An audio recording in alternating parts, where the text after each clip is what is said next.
지식과 정보가 돈을 벌어주는 시대. 누구나 부동산으로 쉽게 돈을 벌 수 있다. 부동산으로 돈 번 이야기. 당신도 부자가 될 기회가 있습니다. 부동산 투자의 최강 마스터들이 족집게처럼 콕콕 찍어주는 부동산 정보.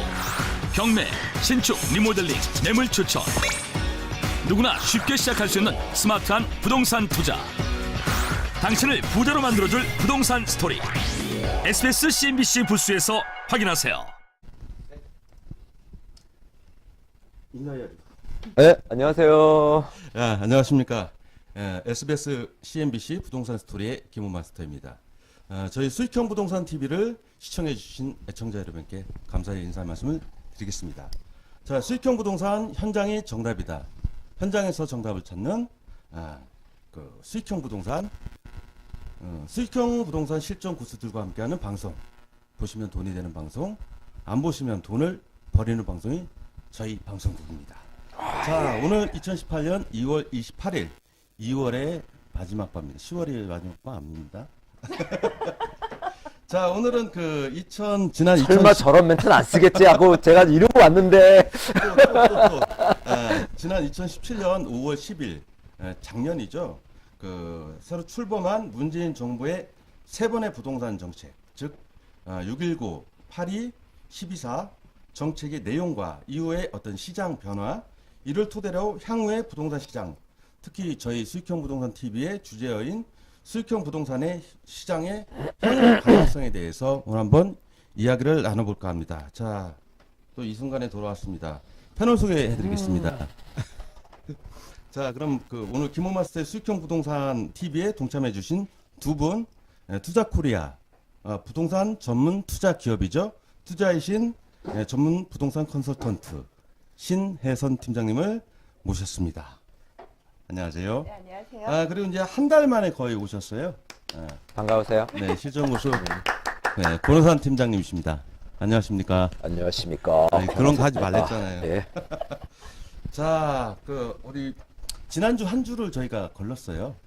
여전하시네요. 어떤 한 거? 주를 걸렀지만 음, 우리 마스터님께서는 여전히 아직도 인사가 어색하시고 아니 이걸 매주 여러분들께서 우리 마스터님을 좀 자주 보고 해야지 마스터님 조금 더 편해지실 텐데 아직 방송에 좀 안 익숙하시니까 3월 달부터는 좀 바뀔 겁니다.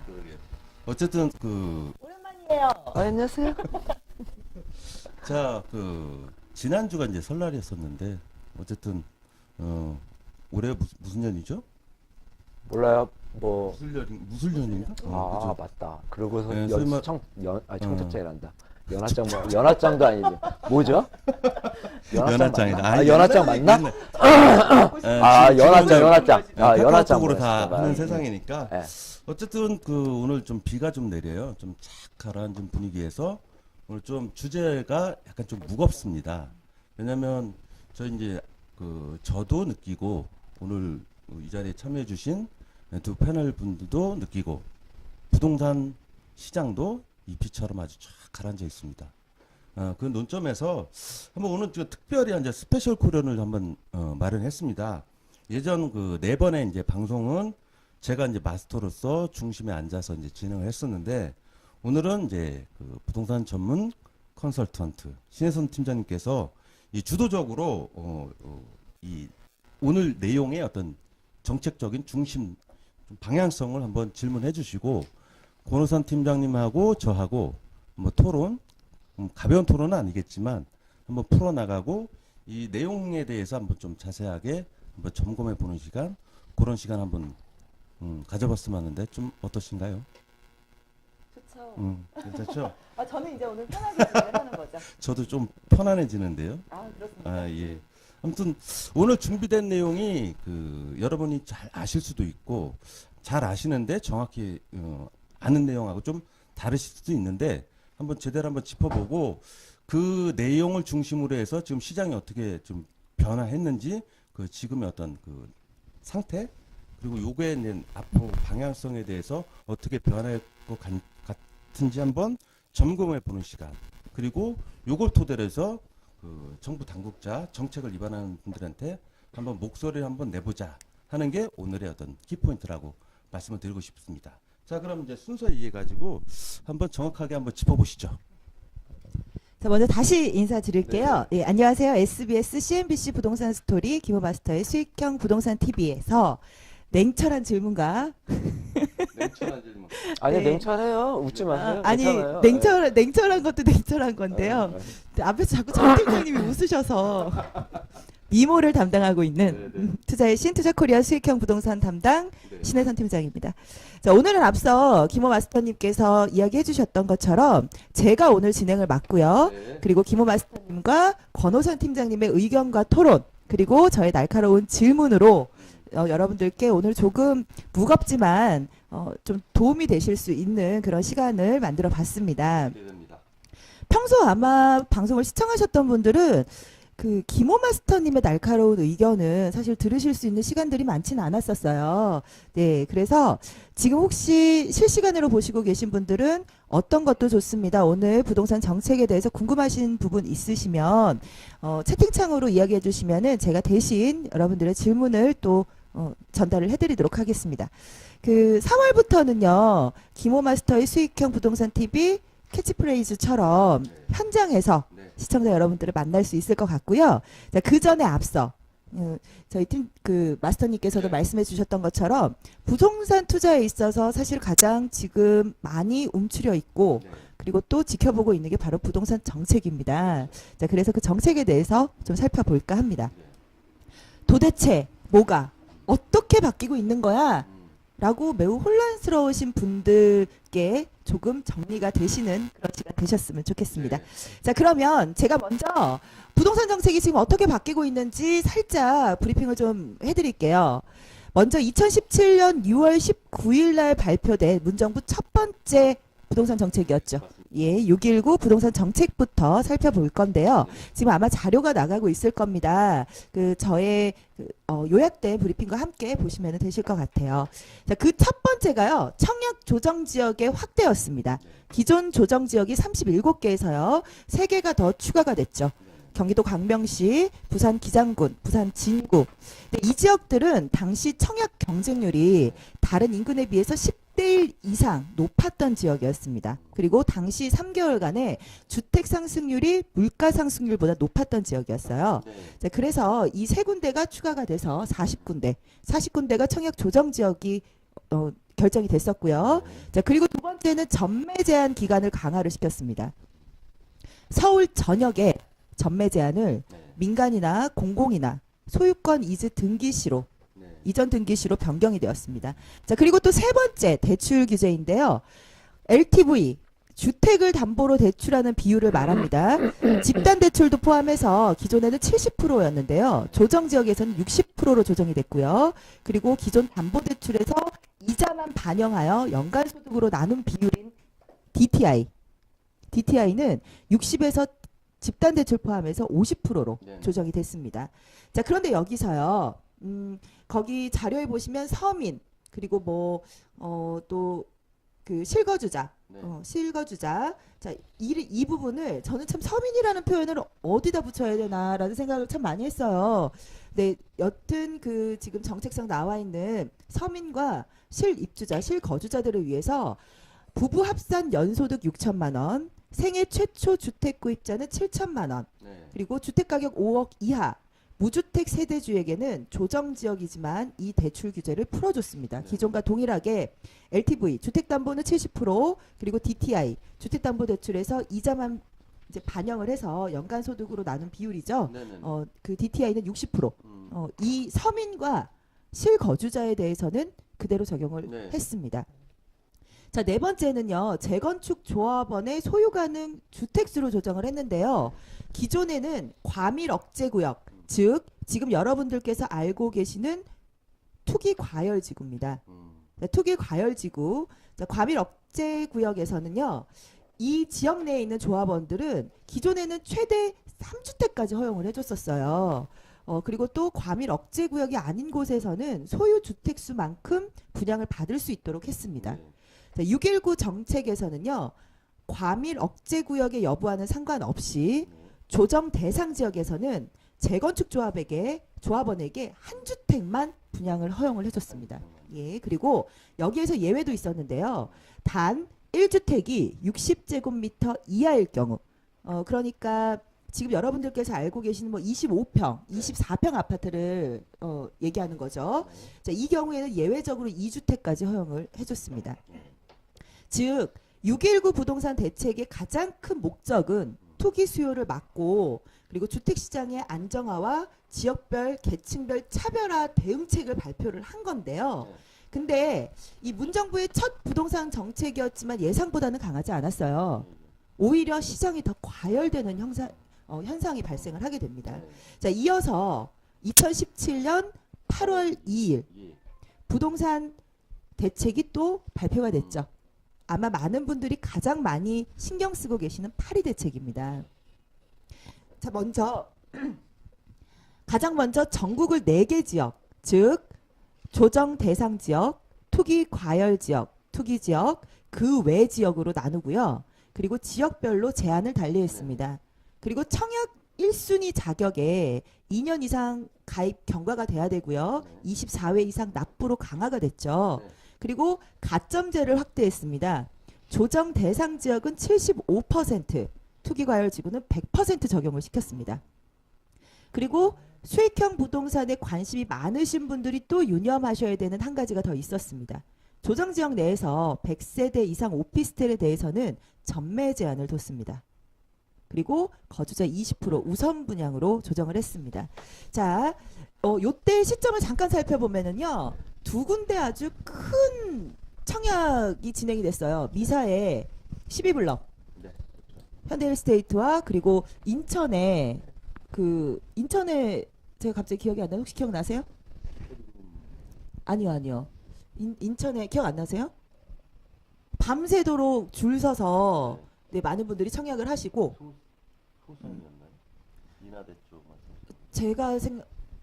제가 생각하는 것도 제가 생각하는 것도 아니 그쪽 아니었는데 그때였었나? 어쨌든 그래서 갑자기 제가 죄송합니다. 기억이 안 났는데 그 두 개 현장 때문에 오피스텔이라는 이미지가 굉장히 많이 바뀌었어요. 그래서 뭐 오피스텔도 이때부터 이제 그 전매 제한을 두기 시작을 한 시점이었습니다. 자, 그리고 가장 많은 분들이 관심 있는 양도세 문제가 조정됐죠. 2주택자는 10%, 3주택자 이상은 20% 가산세율을 적용을 하기 시작합니다. 그뿐만 아니라 1가구 1주택 양도세 비과세 요건을 강화를 했죠. 기존에는 보유였습니다. 하지만 이제는 2년 거주가 됐습니다.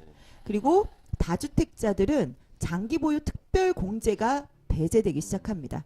그리고 분양권 전매 시에 양도세율을 50% 일괄 적용시키기로 했습니다. 자, 그리고 거래가 3억 이상의 주택에 대해서는 자금 조달 계획 및 입주 계획 신고가 의무화됐습니다. 재건축 재개발에도 예외는 없었는데요. 재개발 등 조합원 분양권에 대해서 재당첨 기간을 5년 제한했고요. 그리고 재건축 조합원의 양도 제한 예외 사유를 강화하기 시작합니다. 자, 그리고 파리 대책 중에서 또 한 가지 많은 분들께서 유념해서 보시는 게 바로 대출 문제죠. 6.19 대책을 발표를 했을 때는요. LTV는 60%, DTI는 50%까지 제한을 뒀었는데요. 이게 먹히지 않자 파리 대책으로 바로 초강력 대책을 내놓습니다. LTV, DTI 모두 40%로 제한을 시켜버립니다. 그런데 여기서요. 주택담보대출이 주담대가 한 건이라도 있으면 30%로 더 낮춰서 제한을 하고요. 그리고 실수요자들에 대해서는 50%까지 되려 인정을 해줍니다. 거기에 주택담보대출이 기존에는 차주당 한 건이었어요. 그러니까 엄마도 가능, 아빠도 가능, 아들도 가능, 딸도 가능. 그런데 이게 세대당 한 건으로 제한이 됩니다. 그리고 파리 대책의 가장 핵심은 전국을 4개 지구로 세분화해서요. 지역적 제한을 둔 것과 그리고 다주택자들에게 양도세를 중과하겠다. 이 부분이고요. 그리고 LTV, DTI 강화가 가장 핵심 포인트였죠. 6.19 대책에서 먹히지 않자 파리 대책에 초강수를 두기 시작을 했죠. 어떻게 해서든 정부는 부동산에 대해서 잡겠다라는 의지가 강했다고 보여지는 파리 대책인데요. 하지만 파리 대책에도 혼란은 더 가중됩니다. 그리고 또 여러분들께서 보시다시피 지금까지 보시다시피 안정되었다고는 할 수는 없죠. 네, 맞습니다. 자, 그러면은 이제 1024 부동산 대책에 대해서 한번 보겠습니다. 1024 부동산 대책은요, 가계대출을 줄이고 부채 관리를 해보겠다는 정부의 의지가 강해 보이는 대출 규제가 핵심인 발표였습니다. 즉, 가계부채 종합대책인데요. 크게 분류해 보면은요, 가계부채를 좀 둔화시키기 위해서 보증한도와 대출한도를 내리고 신DTI, DSR을 도입을 해서요, 다주택자들의 대출을 바짝 조이겠다라는 의도였는데요. 이제 여기에서 신DTI는 뭐고 DSR은 뭐냐? 너 용어가 네, 신DTI는 총부채 상환 DR은 아는데. 총부채 상환 비율을 이야기하는 겁니다. 이미 신DTI는 2018년 1월 1일부로 적용이 되었습니다. 그 뭐냐면은요, 신규 주택 담보대출 원리금과 기존 주택 담보대출 원리금을 연소득으로 나누는 비율을 말하는 거예요. 근데 기존에는 신규 주택 담보 원리금과 기존 대출 담보 이자였습니다. 그러니까 더 줄어들 수밖에 없죠. 더 강화가 된 거죠. 원리금이라고 보시면 되세요. 자, 그리고 DSR은 2018년 연말부터 적용을 하게 되는데요. DSR이란 총체적 상환 능력을 이제 보기 시작을 하는 거죠. 모든 대출의 원리금 상환액을 연간 소득으로 나누는 대출이라고 보시면 됩니다. 그러니까 한마디로 마이너스 통장, 신용대출 다 본다는 얘기예요. 한마디로 모든 부채를 보고 최대한 가계부채를 줄이겠다. 뭐 이런 정부의 의지인데요. 근데 이건 지금부터는 제 개인적인 생각입니다. 오히려 이건 서민층들에게 피해가 오고 집 살 여윳돈이 있는 사람들은 오히려 더 유리한 정책, 현금 갖고 있는 사람들은 굉장히 유리한 정책이 돼버린 상황이에요. 그리고 지금 제가 설명을 해드렸던 거는 619, 82, 1024 부동산 대책이었는데요. 이후에도요, 후속 대책은 계속 나오고 있습니다. 최근 1213, 12월 13일 날 발표됐죠. 임대주택 등록 활성화 방안으로 임대주택 등록 시에 의료보험 할인을 비롯해서요. 그리고 취등록세, 양도세, 종부세 감면에 대한 정책이 발표가 됐고요. 그리고 오늘 요거에 대한 기사가 하나가 제가 봤는데요. 주택임대사업자 등록 신청이요. 1월 한 달만 9,313명이 했다고 합니다. 엄청 이제 많이 시작을 하고 있다는 거죠. 왜? 4월 달에 양도세, 중과세가 시작이 되거든요. 그런데 아마 2월, 3월은 더 폭발적으로 많은 분들이 임대사업자를 내시지 않을까라는 생각이 들어요. 전체 1월까지 그 비율을 보면 17%가 사업자를 냈다고 해요. 예, 17%가 이 사업자 등록을 했다고 하고요. 그리고 또 지금 아마 가장 최근에 많이 논란이 되고 이슈가 됐던 게 바로 재건축일 겁니다. 예, 안전심의 강화. 지역 상관없이 서울 지역 무조건 강화시켰죠. 예, 심지어 그 잠실 단지들 같은 경우에는 이미 모든 안전 심의가 끝나고 2주를 앞두고 있는데 그 2주 기간조차도 늘려버렸습니다. 그럼 도대체 그 2주비에 대한 이자는 누가 주나요? 네, 안전 심의에 대한 강화, 그리고 재건축을 30년에서 40년으로 초과 이익 환수제. 뭐 되려 뱉어내야 되는 돈이 뭐 8억 이상이 될 수도 있다라고 하더라고요. 강남 같은 경우에는 끊임없이 이렇게 대책을 정부에서는 만들고 있습니다. 그런데 그 성과가 사실은 어디까지 미칠지는 조금 더 지켜봐야 될 것 같습니다. 제 개인적인 생각은 물론 지금 모든 정책이 잘못됐다라고 할 수는 없습니다. 물론 그걸 잘 활용하시는 분들도 계시고 악용하시는 분들도 계실 거예요. 근데 전체적으로 봤을 때는 저의 개인적인 생각은 계속해서 지금 부익부 빈익빈 현상이 일어나지 않을까라는 그런 우려가 되는데요.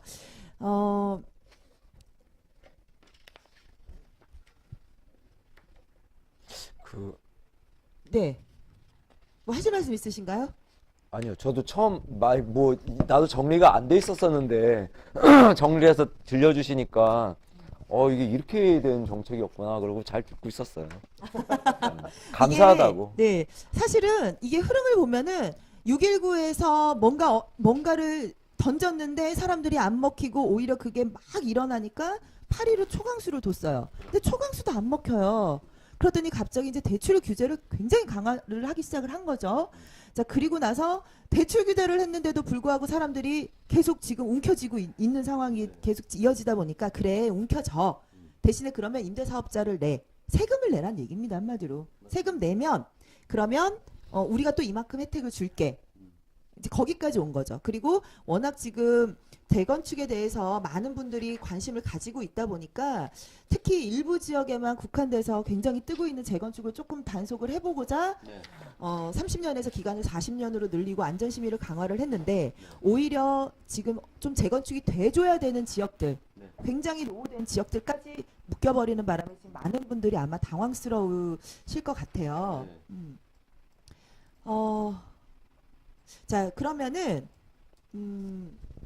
잠시만요. 네. 제가 지금 원고를 준비한 게 죄송합니다. 사라졌어요. 어? 네.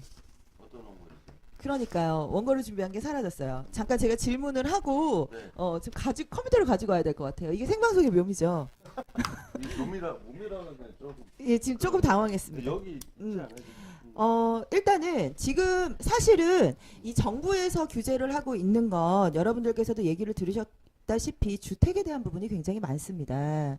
예, 주택에 대한 부분이 많아요. 근데 우리는 수익형 부동산에 대해서 소개를 하고 수익형 많은 분들께서 제대로 된 투자를 하실 수 있도록 도와주는 김호 마스터님의 수익형 부동산 팁입니다. 자, 그래서 여기서 우리한테는 가장 중요한 거예요. 지금 현재 나와 있는 이 부동산 정책들이 과연 수익형 부동산 시장에는 어떤 분위기와 그리고 어떤 영향을 지금 미치고 있는지 그거를 우리 권호상 팀장님께 한번 여쭤볼게요. 예, 아니, 다시 제 차례가 왔네요. 권호상이고요. 제가 여기 오늘 이런 모임 있기 전에 네. 제가 그 수익형 부동산 현장을 한 3군데에서 이제 김호 마스터님이 한 여러 군데 이렇게 포인트 될 만한 데를 잡아주신 걸로 제가 알고 있는데 네.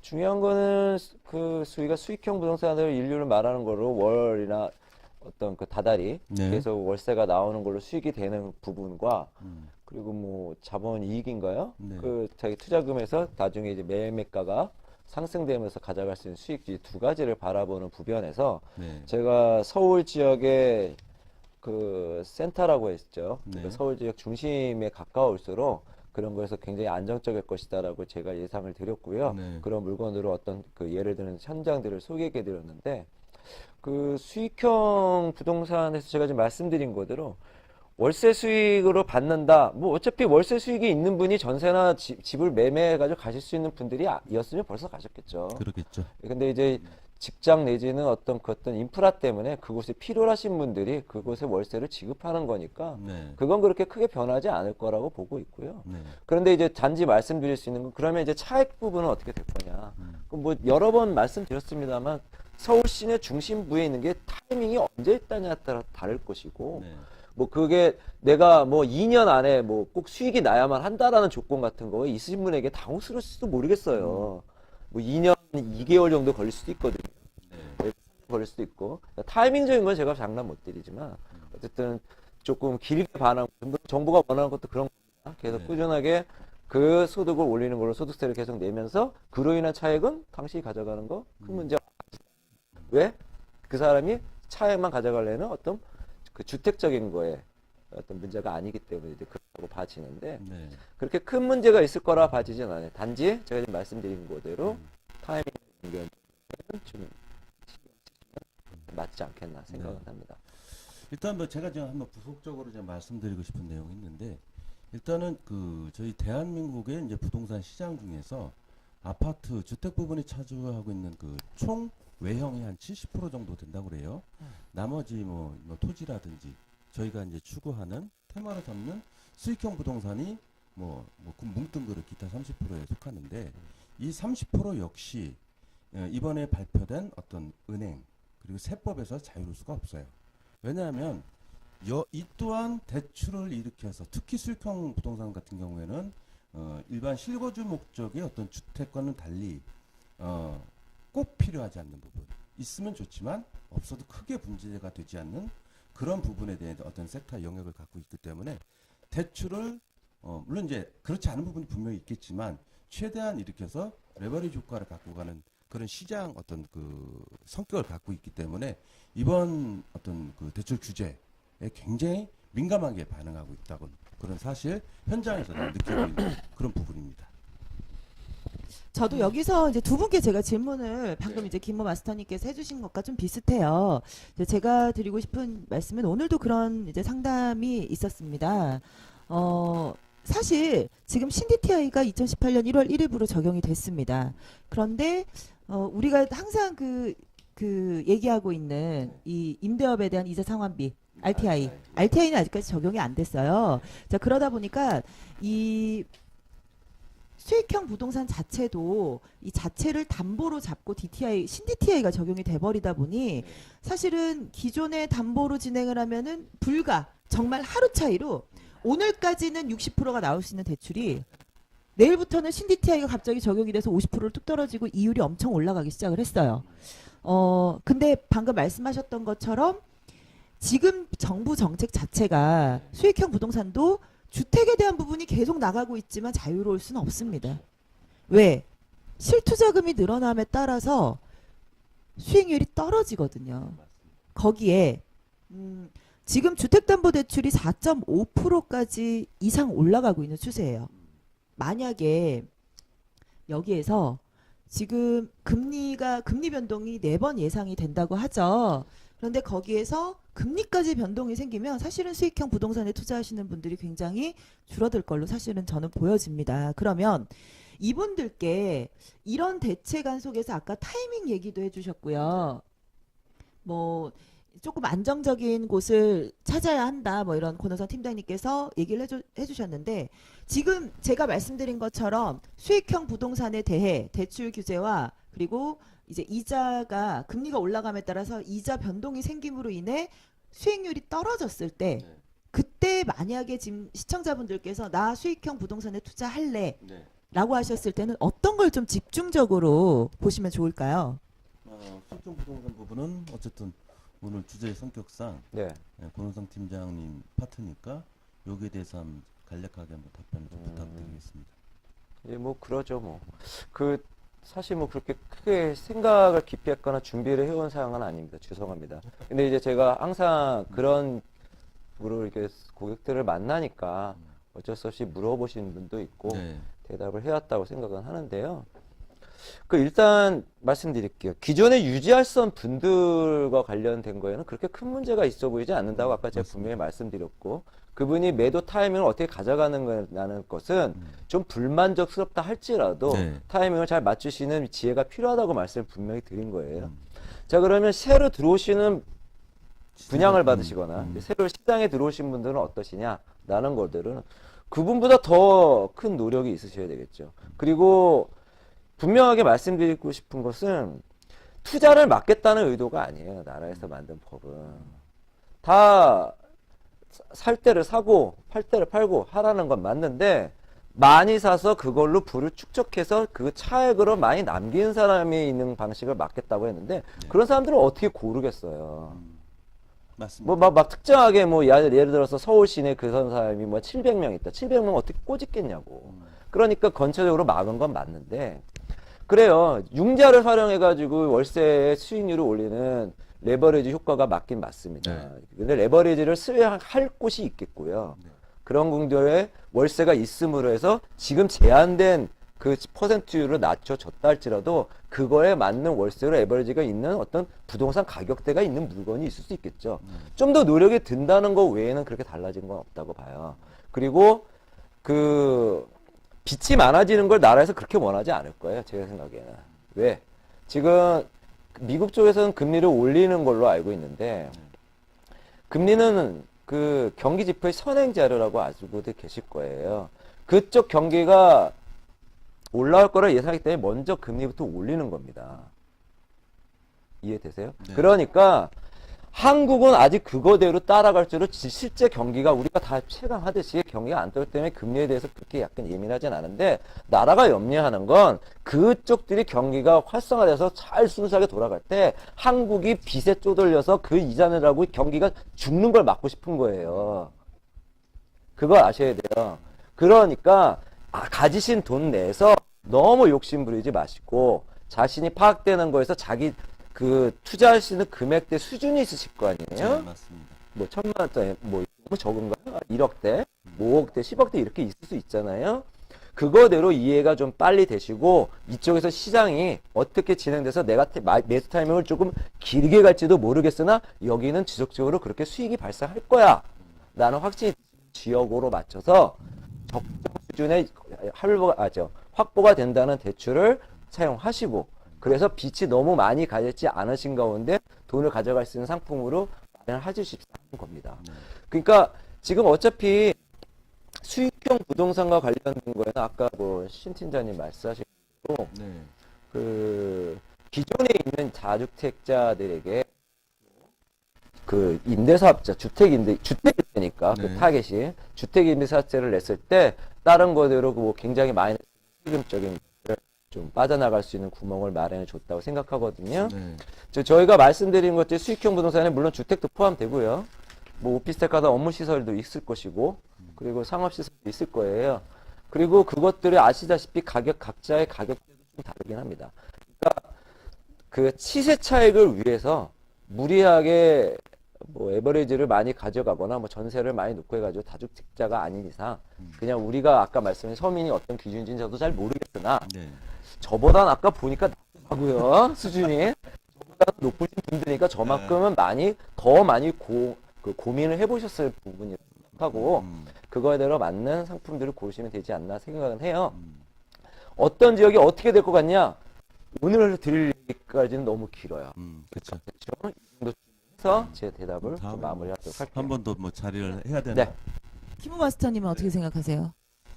글쎄요, 뭐 오늘 제가 지금 맡은 파트는 사실은 이제 그 주택 부분 이제 그 이 세 번의 큰 어떤 그 규제 뭐 전체적으로 따지면 6번의 규제 대책 뭐 한 번에 이제 보완 대책이 나왔는데 6번의 규제라는 거는 저희가 이제 처음 들었을 때 사실 그랬어요. 6.19 대책에서 신문 헤드라인에 뭐라고 떴냐면 핀셋 규제라고 그랬거든요. 집어서 타겟적으로 어떤 한정적인 내에서 했는데 이 자체가 전혀 약발이 없는 무슨 전시 뭐 한번 뭐 시장 한번 맛 좀 볼래?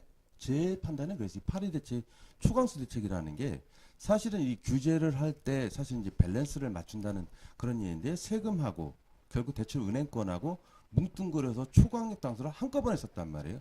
그럼 이게 소위 말해서 시장에 약발이 안 먹힐 때 다음 카드가 준비하기가 굉장히 힘들다. 그리고 6월 19일 하고 8월 2일 되게 기간이 굉장히 짧았어요. 예. 시장의 어떤 흐름, 지금 임기가 4년이나 남았습니다. 시장의 흐름, 그리고 또 어쩐 그 한 번에 이제 순환기를 거쳐야 되는데 너무 급했어요. 그러다 보니까 자꾸 이제 부동산 전체 시장, 제가 말하는 이게 수익형 부동산 말고도 주택 시장의 큰 어떤 이제 부작용, 이렇게 뭐 여기 이제 오늘 제가 이게 방송을 준비하면서 사실 자료를 굉장히 많이 이제 봤는데 전문가들의 어떤 그 평판이라든지 판단은 거의 비슷한 것 같아요. 그 강남 뭐 이 강남권에 비해서 뭐 밑에 이제 강남에 비슷한 뭐 용인 수지 뭐 이쪽 지역 아래는 잠깐 아래 뭐 성남까지는 괜찮은데 그 밑에 2000 어차피 이제 부동산 순환기라는 게 아파트를 어느 정도 진다 하면은 보통 3년 72개월 정도가 걸리는데 2015년부터 예전 이제 문정부 이전부터 물량이 굉장히 많았어요. 이 물량들이 뭐 결국에는 서울을 유치한 투자가들이 굉장히 투자를 많이 했는데 이런 대책이 이제 계속적으로 발표되다 보니까 물량을 시장에다 쏟아내기 시작을 합니다. 물론 이제 가시적인 어떤 그 효과는 눈에 보이지 않지만 시장의 현장에서 바라보는 그런 이야기들 그리고 실질적으로 부동산 로컬 쪽에서 그 판단하는 부분들이 그래요. 그래서 가시적으로 보면은 뭐 평택 그 고덕 신도시라든지 동탄 같은데 뭐 역전세도 나오고 분양가 이하로 떨어지는 주택들이 굉장히 많았어요. 요 부분들이 예. 마스터님 네. 아직 주택 아닙니다. 그런가요? 아직 주택 아닙니다. 너무 앞서가셨어요. 네. 우리 마스터님의 얘기는 잠시 뒤에 듣고요. 결론, 지금 제가 질문을 한 건 그거였죠. 수익형 부동산 지금 대출부터 시작해서 이제 이제 금리가 올라가기 시작을 하면 이제 그 이자에 따라서 많은 분들이 나 분명히 수익률 이거 기대하고 들어갔는데 에이 이러면 은행보다 안 좋잖아. 뭐 이런 생각들을 많이 하신다는 거죠. 근데 저는 지금 우리 권 팀장님 말씀하신 거랑 많이 비슷한 내용이긴 한데요. 이 수익형 부동산에 대해서 여러분들께서 너무 일확천금을 꿈꾸시지 않으셨으면 좋겠어요. 정도면 꿈꿨던 사람이 있을까요? 많습니다. 아직도요. 예전 생각하시고 어디에 투자를 하면 이거 당첨됐어. 팔아. 오 1억이야. 이런 거 생각하시는 분들이 아직도 굉장히 많으세요. 부동산은 일확천금이 아닙니다. 저는 꼭 그 말 더더욱이나 6번의 정책이 나오면서 모든 분들이 지금 움츠려 있는 단계시고요. 어디에다가 다들 똑같은 고민하세요. 어디에다가 돈을 넣으면 많이 뜰까? 어디에다 돈을 넣으면 내가 월세를 더 받을 수 있을까? 사실은 정답은 없습니다. 정답이 없는 게 아니라 지금 현재 상황에서는 답이 없습니다. 제 개인적인 생각은 그래요. 말씀 잘해주셨던 게 타이밍과 고민을 좀 많이 해보셔야 돼요. 저는 지금 이때 부동산 수익형 부동산에 투자를 하시는 분들께 꼭 드리고 싶은 말씀은 제 개인적인 이야기지만 투자 목적을 정확하게 하시라는 거예요. 월세인지 그러니까 수익인지 아니면 수익은 좀 떨어지더라도 미래 가치를 볼 것인지 그 두 부분에 있어서 어디에 더 비중을 둘 것인지는 좀 정확하게 하셨으면 좋겠습니다. 월세 잘 나오고요. 그리고 또 나중에 가격 많이 올라가고요. 이런 부동산이 있으면 저부터 했어요. 그렇지 않겠습니까? 근데 지금 현재 상황에서는 그런 부동산이 없어요. 그래서 어떤 것에 더 중점을 두고 투자를 들어가실지를 먼저 고민을 해보셔야 된다는 거고 지금 이런 대책들이 계속 나오고 정부 규제가 계속되고 그 규제 자체가 대출이나 세금이나 다주택자들에 대한 대출 규제가 계속 이어지고 있는 상황이기 때문에 지금 말씀하셨던 것처럼 오늘 이런 상담을 했어요. 1억을 가지고 계시대요. 네. 1억을 가지고 계시는데 수익률 15%가 나오는 레버리지로 말씀. 예 지방이든 어디든 상관없다. 무엇을 원하십니까? 수익률입니까? 시세 차익입니까? 둘 다. 뭐 그러면 더 좋죠. 근데 있습니까? 지금 상황에서? 그러게요. 그러면 의미점이죠. 부동산은요. 저는 항상 모든 분들께 상담을 드릴 때 그렇게 말씀드려요. 배신은 하지 않습니다. 땅은 적어도 배신은 안 해요. 기본적으로 네. 월세 수익을 계속 받아오셨어요. 그런데 팔 때 됐더니 내게 별로 안 올랐어. 그럼 내가 이제까지 받았던 월세는 생각 안 하시나요? 그것도 수익이었습니다. 맞습니다. 그리고 지가가 올라가면 당연히 올라갑니다. 단 수익형 부동산의 단점이 하나 있죠. 10년 이상이 지나게 되면 감가상각에 들어가기 시작해서 건물적인 가치는 떨어진다라는 거예요. 그러나 땅값은 올라갑니다. 여러분들께서 지금 여기 아까 제가 파리 대책 나왔을 때 얘기 드렸던 미사 신도시의 12블럭 뭐 이런 빵빵 터졌던 현장들 빵빵. 지금요 그때 받았던 프리미엄 못 받습니다. 지금 못 받습니다. 그러니까 여러분들께서 제 개인적인 생각은 지금 현재 정책과 현재 상황에서는 권 팀장님이 말씀하셨던 것처럼 조금 더 신중하시고 네. 제가 말씀드린 것처럼 내가 어떤 투자를 하면 좋을지에 대해서 목적을 좀 정확하게 가지셨으면 좋겠다. 그래야지 성공하신 투자를 하실 수 있으세요. 벌써 자, 일단은 제 의견은 그랬고요. 우리 김호 마스터님께서 지금 굉장히 급하세요. 아직 저희 22분 남아있고. 자, 이제는 제가 다시 돌아가서 다시 또 똑같은 얘기 해주셔도 됩니다. 아까 어디까지 하셨냐면 평택까지 하셨어요. 맞아. 예. 기억나요. 자, 드디어 우리 김호 마스터님께서 얘기를 해주실 시간이 오셨어요. 오늘 주택 부분을 담당을 하셨는데 아마 많은 분들이 제일 관심 있어 하시는 부분이 아니실까 싶습니다. 결론은요. 지금 정부에서 사실은 한번 해봤던 부동산 규제를 더 강화한 거예요. 그렇죠. 더 강화하고 진행을 하고 있는 건데 이건 사실 아까 우리 권 팀장님께서도 말씀하셨던 것처럼 그냥 내 거에서 이제까지 있었던 그런 것들이 아니라 다주택자들. 막 대출 많이 받아서 여러 개 막 가지고 계신 분들. 그런 분들에 대한 사실은 규제라고 볼 수 있거든요. 그런데 지금 김원 마스터님께서 생각하시는 아파트, 그리고 요즘에는 또 1, 2인 가구 위주의 오피스텔 도생 등 지금 주택이라고 생각되는 주택형, 주택이라고 생각되는 이 거주 시설의 변화와 지금 전체적인 이런 현장 분위기들은 좀 어떤가요?